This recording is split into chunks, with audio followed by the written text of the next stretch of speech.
नमस्कार दोस्तों, मैं देवानंद यूपीपीसीएस कर्तव्य पथ के चैनल पर आप लोगों का स्वागत करता हूं।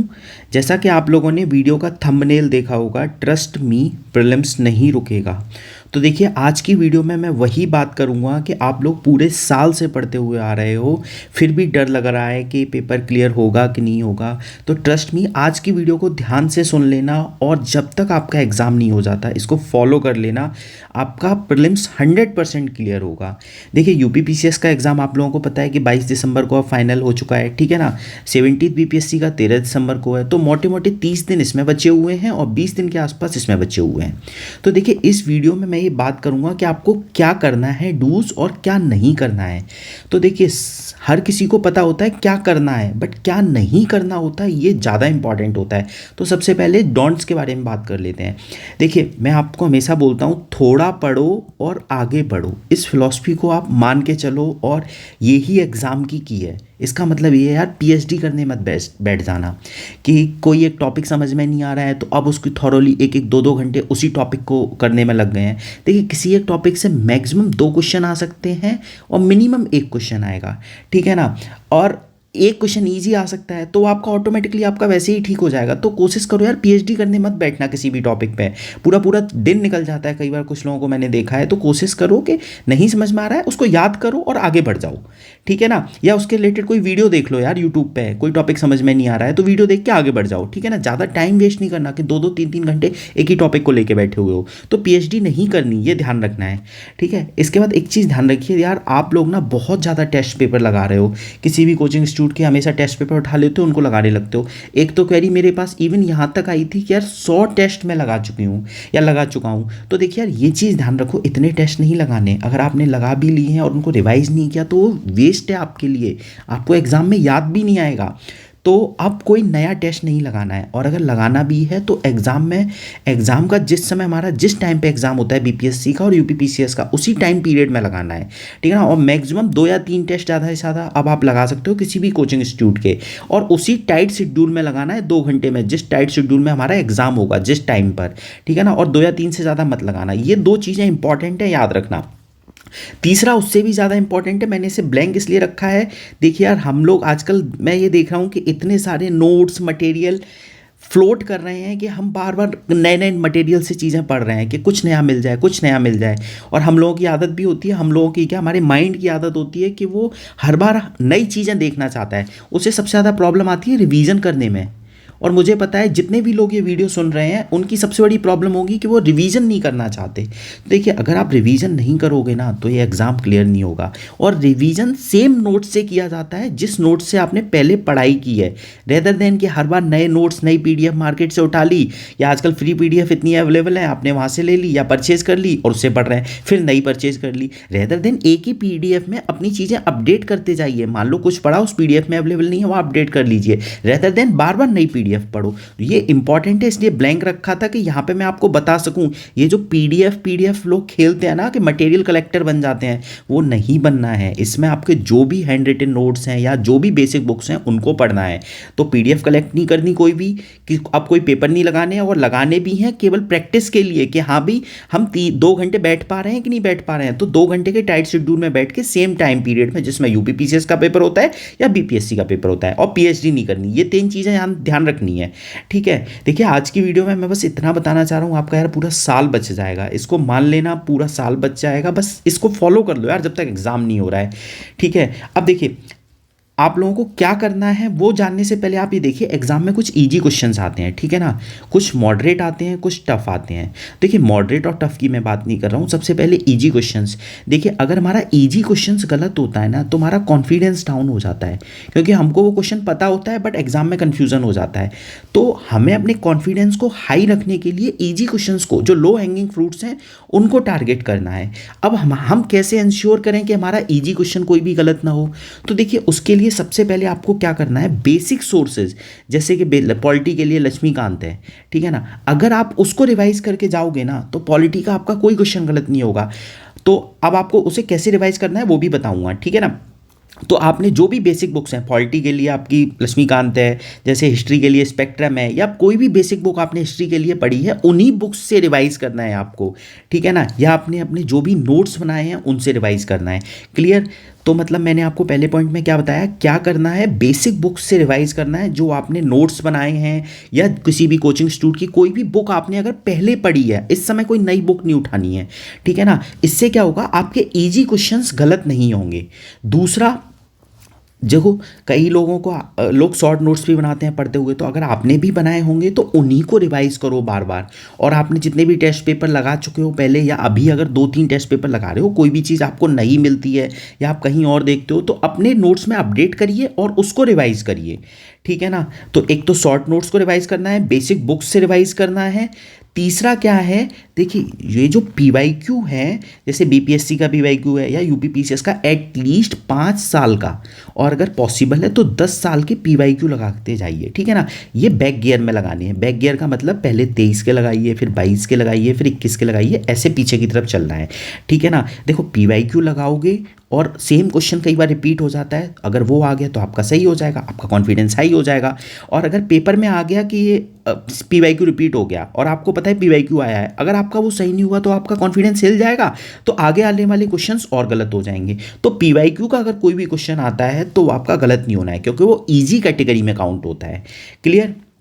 अब देखिए, अब आपको पढ़ाई कैसे करनी है, जैसा कि मैंने आपको पहले भी बताया है स्ट्रेटजी वीडियो में, ये काफ़ी टाइम पहले बनाई थी, 2 महीने पहले, उसमें मैंने बताया था। देखो यार, 1 आवर स्प्रिंट वाली जो एक्सरसाइज है, इसे मैंने मैराथन बोला था, बट किसी ने मुझे सजेस्ट किया था कि ये स्प्रिंट एक्सरसाइज होनी चाहिए। तो इसमें मैंने आपको क्या कहा था कि आपको मॉर्निंग में उठते ही कुछ नहीं करना, अगर फ्रेश होने जाना है तो फ्रेश हो आओ, उसके अलावा आपको क्या करना है, अपने बिस्तर से नहीं उठना है, और 1 घंटे आपको कंटिन्यूसली पढ़ना है, और 1 घंटे को 15-15 मिनट में डिवाइड कर लेना, ठीक है ना। 15-15 मिनट में डिवाइड कर लोगे, और इन 15 मिनट में 15 मिनट पॉलिटी पढ़ लिया, 15 मिनट हिस्ट्री पढ़ लिया, 15 मिनट ज्योग्राफी पढ़ लिया, 15 मिनट साइंस पढ़ लिया। किसी जो भी आपके नोट्स हैं जहाँ से भी आप पढ़ते हो, 15-15 मिनट आपको रीडिंग लेनी है सिर्फ, ठीक है ना। यहाँ याद नहीं करना। इससे क्या होगा, आप देखोगे 10 दिन के अंदर या 5 दिन के अंदर आपका एक बार सिलेबस कंप्लीट हो गया, आपकी नज़रों से निकल गया है, ठीक है ना। तो आपको कॉन्फिडेंस बूस्टअप होने लगेगा। तो ये मेन गेम पूरा जो प्रीलिम्स का गेम है ना, पढ़ने के साथ साथ कॉन्फिडेंस बूस्टअप का भी गेम है। तो आपको अपना कॉन्फिडेंस हमेशा हाई रखना है, चाहे किसी भी टेस्ट पेपर में मार्क्स कमाएं, कभी भी निगेटिव थॉट्स नहीं लेनी कि यार अगले साल देखेंगे, और अगले साल, तो कब सालों निकल जाएंगे आपको पता भी नहीं पड़ेगा। तो कोशिश करो यार कि इसी साल कंप्लीट करना है, तो इसको ध्यान से एक बार ये 1 आवर स्प्रिंट फॉलो करके देखो 5 दिन, ट्रस्ट मी बहुत फ़ायदा होगा, ठीक है ना। बाकी आप लोगों की मर्जी, आप अगर कर सकते हो तो करना। दूसरा क्या है, देखो पॉलिटी, देखिए पॉलिटी किसी भी एग्ज़ाम के लिए गेम चेंजर है, जिसमें जीएस आता है और पॉलिटी से क्वेश्चंस आएंगे ही आएंगे। और मुझे याद है पिछले साल 20 क्वेश्चन के आसपास पॉलिटी से आए थे, और ज़्यादा टफ नहीं थे, मतलब 15 से 16 क्वेश्चन तो बहुत ईजी थे। तो यार डेली हैबिट बनाओ कि 1 घंटे पॉलिटी पढ़ना है, 1 घंटे पॉलिटी पढ़ना है।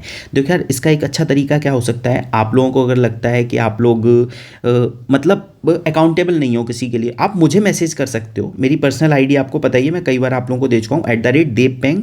वहाँ पे आप मुझे मैसेज कर दो कि अब हम पॉलिटी पढ़ने जा रहे हैं, हिस्ट्री पढ़ने जा रहे हैं, ज्योग्राफी पढ़ने जा रहे हैं, तो एक अकाउंटेबिलिटी बन जाती है। अच्छा 2 घंटे हम ये पढ़ेंगे, तो इस तरीके से भी आप सेट कर सकते हो। तो आपको क्या करना है, पॉलिटी 1 घंटे डेली पढ़नी है, ठीक है ना। आज से जब तक एग्जाम नहीं हो जाता, ये ध्यान रखना है। पहला, स्प्रिंट रोज करना है, पॉलिटी 1 घंटे रोज पढ़नी है। इसके अलावा देखिए, एक ज्योग्राफी एक ऐसा सब्जेक्ट है, अगर आपने इसको रिवाइज नहीं किया ना, तो एग्जाम में बहुत कन्फ्यूजन रहता है।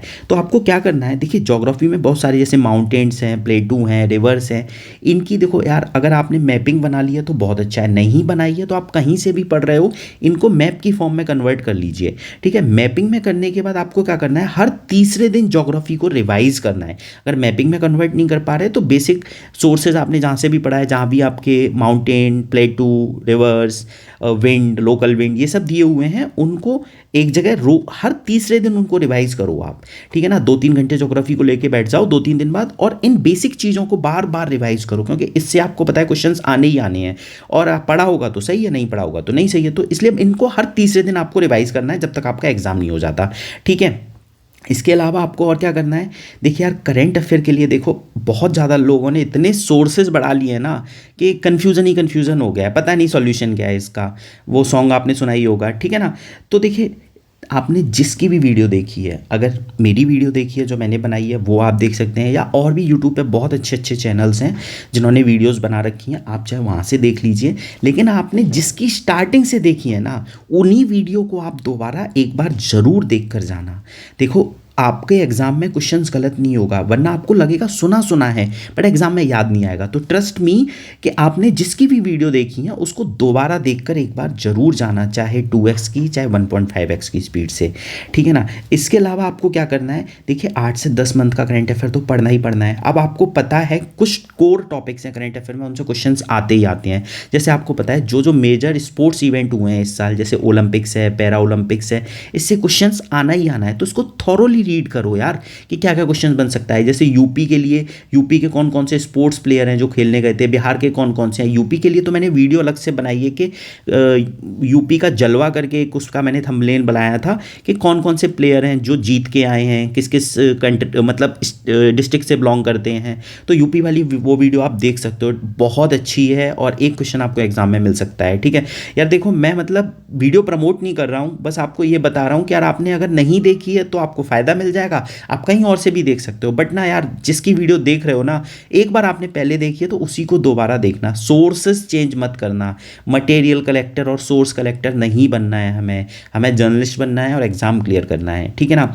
आज मतलब आपको जो चीज़ें बता रहा हूँ ना, आपके साल बच जाएगा, पूरा पूरा साल बच जाएगा यार। मुझे पता है इस पूरे साल आपने पढ़ाई की है बट एग्ज़ाम नहीं हुआ, अब आ गया है और इतनी अच्छी सीट है, तो यार जिन लोगों ने पढ़ाई की है उनका तो एटलीस्ट क्लियर होना ही चाहिए, ठीक है ना। आपको पता है देखो डेज से क्वेश्चंस आते ही आते हैं, जैसे पोटैटो डे है, नया आया है, ठीक है ना। और मुझे याद आ रहा है कि मतलब और भी बहुत सारे डे हैं, जैसे संविधान हत्या दिवस है और आपका पार्टीशन हॉरर रिमेम्बरेंस डे है, ठीक है। ऐसे बहुत सारे डे हैं इस साल मनाए गए हैं, जैसे हैदराबाद डे मनाया गया है। तो वो सारे डे जो इस साल नए डिक्लेयर हुए हैं, और मुझे याद आ रहा है मैंने यहाँ पे जो डेज वाली वीडियो बनाई है उसमें मैंने एक जगह लिख भी दिए थे शायद, अगर नहीं लिखे हैं तो एक बार फिर देख लूँगा, आपको बता दूंगा, ठीक है ना। तो डेज कहीं से भी पढ़े उनको पढ़ना है। अब मेजर इवेंट्स जो हुए हैं, मतलब इस साल के जो जो मेजर इवेंट्स हैं, जैसे क्वाड समिट हुआ है, ठीक है, एससीओ समिट हुआ है, इसके अलावा आपका G20 हुआ है, G7 हुआ है, जो जो मेजर इवेंट्स हुए हैं ना इंटरनेशनली और नेशनली, उनसे क्वेश्चंस आते ही आते हैं, तो आपको वो अच्छे से करके जाने हैं, ठीक है ना। इसके अलावा देखिए अवार्ड से 2-3 क्वेश्चंस आते हैं, तो अवार्ड्स वाला पोर्शन का किसी भी एक बुकलेट को उठा लीजिए, ठीक है ना, या किसी एक की वीडियो देख लीजिए, उनसे अवार्ड्स को एक बार कंप्लीट कर लीजिए, इससे आपका अवार्ड वाला पोर्शन क्लियर हो जाए। अब देखो 18th लोकसभा, मुझे उम्मीद है यार इससे क्वेश्चंस बनना ही बनना चाहिए, तो ये भी आपको अच्छे से करके जाना है इस टॉपिक को। इसके अलावा देखो गवर्नमेंट की जो रिपोर्ट है, जैसे स्वच्छ सर्वेक्षण है, स्वच्छ वायु रिपोर्ट है, सस्टेनेबल डेवलपमेंट पर रिपोर्ट है, नीति आयोग की MPI है, इनसे क्वेश्चंस बनते हैं। तो आप जब भी इनको पढ़ो ना, एक छोटे से नोट्स बना लो अपने लिए, एग्जाम में हैंडी नोट्स, कि हर तीसरे चौथे दिन मैं इन रिपोर्ट्स को रिवाइज कर लूँ, जिससे कि एग्जाम में मेरा क्वेश्चन गलत ना हो, क्लियर। इसके अलावा देखिए साइंस एंड टेक में और डिफेंस में, तो मैं कहूँगा डिफेंस में तो बहुत सारा है, जैसे एक्सरसाइज वगैरह है, तो एक बार कहीं से भी रीड कर लेना। बट ना इसरो के जो लेटेस्ट मिशन है, जैसे वीनस पे मिशन लॉन्च करने की बात की है, भारतीय स्पेस भारतीय अंतरिक्ष स्पेस की बात की गई है, मतलब इंटरनेशनल स्पेस स्टेशन की तरह इंडिया भी बनाने की बात कर रहा है, ठीक है ना। इसके बाद चंद्रयान 4 की बात की गई है, गगनयान की बात की गई है, तो यार इनसे क्वेश्चंस बनेगा। आदित्य L1 की बात की गई है, तो इनसे क्वेश्चंस पक्का बनेंगे। तो इनको ना डिटेल में पढ़ लेना कि यार कोई क्वेश्चन आए और हमारा गलत ना हो, हमें पता है यार इन टॉपिक से क्वेश्चंस आने हैं, और हम अगर अच्छे से ना पढ़ के जाएँ तो फिर वो भाई मतलब एक तरीके से ब्लंडर है, अपने पैर पे कुल्हाड़ी मार रहे हैं, पूरा एक साल खराब कर देंगे। तो ऐसे टॉपिक्स नहीं छोड़ने, उनको डिटेल में थॉरोली पढ़ना है, ठीक है ना। इसके अलावा आप ये देखिए कि इस बार USA के इलेक्शन हुए हैं, तो आपने घटना चक्र अगर पढ़ी होगी पॉलिटी की, तो आपने देखा होगा कि इंडिया USA के कॉन्स्टिट्यूशन में कंपैरिजन कर रखा है। क्या USA के अपर हाउस में कोई नॉमिनेटेड मेंबर होते हैं? नहीं होते हैं वहाँ नॉमिनेटेड मेंबर, इंडिया में होते हैं। तो इस तरीके के स्टेटमेंट घटना चक्र में दे रखे हैं, क्वेश्चंस पहले भी आ रखा है, और इस साल भी फिर उम्मीद बन जाती है क्योंकि USA के इलेक्शन हुए हैं। अब देखिए USA में डुअल सिटीजनशिप है कि सिंगल सिटीजनशिप है, तो इंडिया से आप कंपेरिजन करके उस क्वेश्चन को देख सकते हैं। अगर आपको नहीं मिले तो मुझे बताना, मैं टेलीग्राम पर आपको फोटो भेज दूंगा कि क्या क्वेश्चन है। तो इस तरीके का क्वेश्चन आ सकता है। तो कोई भी इवेंट हो और आपने घटना चक्र में उससे पास्ट में क्वेश्चंस देखे हैं, तो उनको अच्छे से कवर करके जाना, ठीक है। इसके अलावा देखिए एनवायरनमेंट में मैं कहूँगा कि कॉप को अच्छे से कर लेना, और बाकी बेसिक टर्म्स हैं, इकोलॉजी है, किसने कॉइन की है, ठीक है, और मतलब जैसे ब्रोटलैंड कमीशन है, आवर कॉमन फ्यूचर है, प्रोटोकॉल्स हैं, नगोया प्रोटोकॉल है, कन्वेंशन ऑफ बायोलॉजिकल डाइवर्सिटी है, ठीक है ना, डिजीज़ हैं, मतलब ये सारी चीज़ें एनवायरनमेंट में आती हैं। तो मैं कहूँगा कि यार इनको करके जाना, ऐसा नहीं हो कि यार इनको रिवाइज़ ना करो और बस एग्जाम में हमने एक बार पढ़ लिया याद आ जाएगा, नहीं नहीं, रिवाइज़ करके जाना, ठीक है ना। यूपी के लिए बेसिकली देखो मैंने एक घटना चक्र की वीडियो भी यूपी की बनाई है प्लेलिस्ट में, और आई की मैंने अभी एक बनाई है, एक और बना दूंगा तो यूपी कंप्लीट हो जाएगा। तो आप उतना देख लेना, यूपी के लिए इतना काफ़ी है। और बिहार स्पेशल के लिए देखो यूट्यूब की किसी से वीडियो देख लेना या घटना चक्र को खुद से पढ़ लेना, तो उससे आपका कवर हो जाएगा, ठीक है ना। तो मतलब वीडियो में बार बार इसलिए बोल रहा हूँ यार, वीडियो से एक बार सुन के ना खुद से ज़रूर पढ़ना, वीडियो सुन के खुद से नहीं पढ़ोगे ना तो एग्जाम में काम नहीं आता है। क्लियर। इसके अलावा देखिए साइंस एंड टेक के लिए देखो यार, ये तो यूपी पीसीएस हो चाहे बीपीएससी हो, दोनों के लिए की है, मतलब इसको इग्नोर नहीं कर सकते। फिजिक्स, केमिस्ट्री, बायोलॉजी, इन मतलब आपको साइंस तो स्ट्रॉन्ग करनी है, ठीक है ना। नॉन साइंस के बैकग्राउंड है तो जो बेसिक बेसिक क्वेश्चंस है साइंस के, जो रिपीटेड घटना चक्र में दिए हुए हैं, एटलीस्ट उनको तो याद कर लेना, ठीक है ना। क्योंकि देखो यार कई सारे क्वेश्चंस ऐसे रिपीट होते हैं और घटना चक्र में भी कई बार रिपीट हुए हैं, तो आपको पता है यार रिपीट हो रहा है तो मैं क्यों ना इसको याद कर लूँ, अगर मुझे समझ में नहीं आ रहा, और समझ में आ रहा है तो वेल एंड गुड है। क्लियर।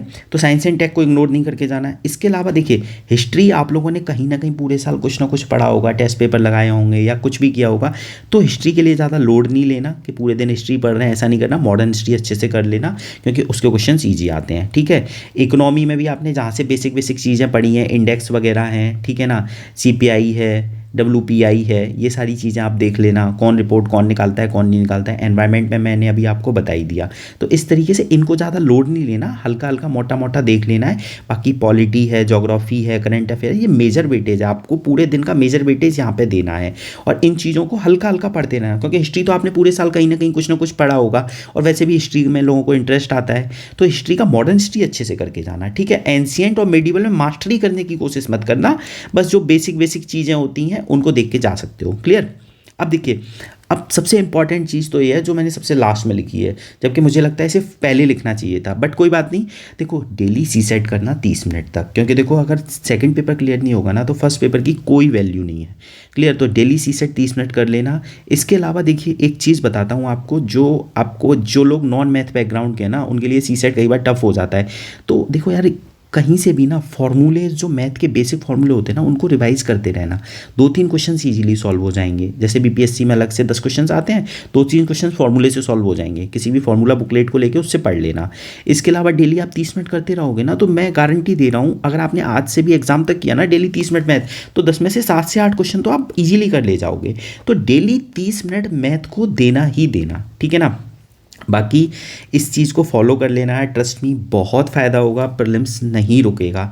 चलिए फिर आज के लिए thank you so much, all the best.